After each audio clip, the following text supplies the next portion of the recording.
Сәлем достар! Бүгін сіздермен бірге картоптың пайдалы және зиянды тұстарын айтатын боламыз.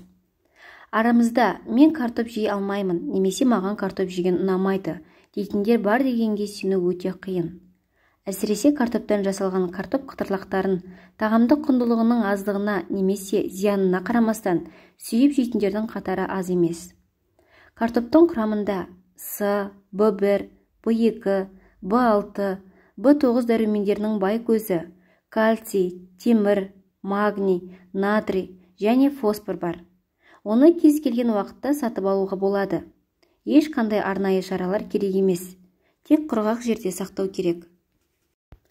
Картоптың құрамындағы калий мен кальций біздің ағзамыздағы ас тұзының зиянды әсерін бейтараптандырады. Өз кезегінде магний жүректі нығайтады. Оның арқасында біз кез келген күйзелісті бастан жақсы өткереміз. Сондықтан картопты күйзеліске бой беретін адамдардың қолдануына кеңес беріледі.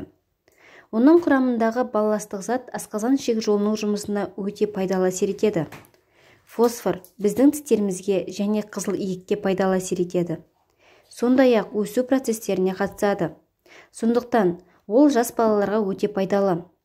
Темір иммунитеттің ұлғаюына әсер етіп, нашар көңіл күйді болдырмайды. Картоптың адам ағзасына берер пайдасын біліп алдыңыз деген ойдамыз. Ал картоптың зияны қандай? Әдетте салмақ тастағысы, азғысы келетіндер өзін картоп жеуден шектеп тастайды. Бұл да дұрыс. Картоптың зияндылығы оның құрамындағы көмірсулар мен жасұнықтың көп болуында. Бұлар өз кезегінде адам ағзасында қанттың мөлшерін көбейтіп жібереді. Дұрысы, картоп тағамдарын дұрыс дайындай білуді үйрену керек. Картопты қуырғаннан гөрі қабығымен қайнатып жегеніңіз және қуырылған картоптан аулақ болғаныңыз өзіңіз үшін де пайдалы болмақ. Картоптан жасалатын бет терісіне арналған маскалар мен картоптан түрлі дәмді тағамдар жасаудан хабардар боларсыз. Бұдан басқа, картопты үй тұрмысында ем-дом ретінде де пайдалануға болады екен. Кейбір адамдар табанында қатайған тері пайда болып жатады. Әсіресе биік өкше аяқ киімнің ыңғайсыз болуынан күс пайда болып, оны кетіре алмай әбігерге түсеміз. Мұндайда картоптың көмегіне жүгінген дұрыс. Табанға жекі картоп тарту арқылы ондағы қатайған теріні жұмсартуға болады. Ол үшін алдымен картопты үккіштен өткізу керек. Жарты стакан үгітілген картопқа 1 шай қасық бал қосып араластырады. Осыны дәкеге салып, қатайған терге жабыстыра орайды. Сыртынан шұлық күйіп 2 сағаттай жүру керек. Мұндай тәсілді 2-3 рет қайталаған дұрыс болады. Егер сізде гипертония болса, қабығымен қосып пісірілген картоп жесеңіз, керемет ем болады. Остеохондроз дертінде картоптан дайындалған компресс ауырсынуды басады. Ол үшін үккіштен өткен шикі картопты ауырған жерге таңып 1 сағаттай ұстайсыз. Асқазан қыжылында, жүрек айнығанда, бас ауырғанда, балғын картоп шырынын күніне 3 рет, таңертең аш қарынға, түсте астан жарты сағат бұрын, кешке ұйқыдан 1 сағат бұрын ішеді. 2 апталық емнен соң 6 күн демаласыз. Сонымен қатар, жоғарғы тыныс жолдары қабынғанда қайнаған картоптың буымен дем алуға болады. Ал көмей мен жұтқыншақ қабынғанда шикі картоп шырынымен тамақ шаяды. Пайдалылығы мол картоптардың зиянды тұстары да жоқ емес. Мысалы, жасыл картоп адам өміріне өте қауіпті.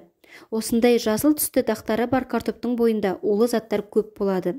Сондықтан мамандар картоптардың жасыл дақтарын кесіп алып тастауға кеңес береді. Картопты қалай дайындап жеген дұрыс?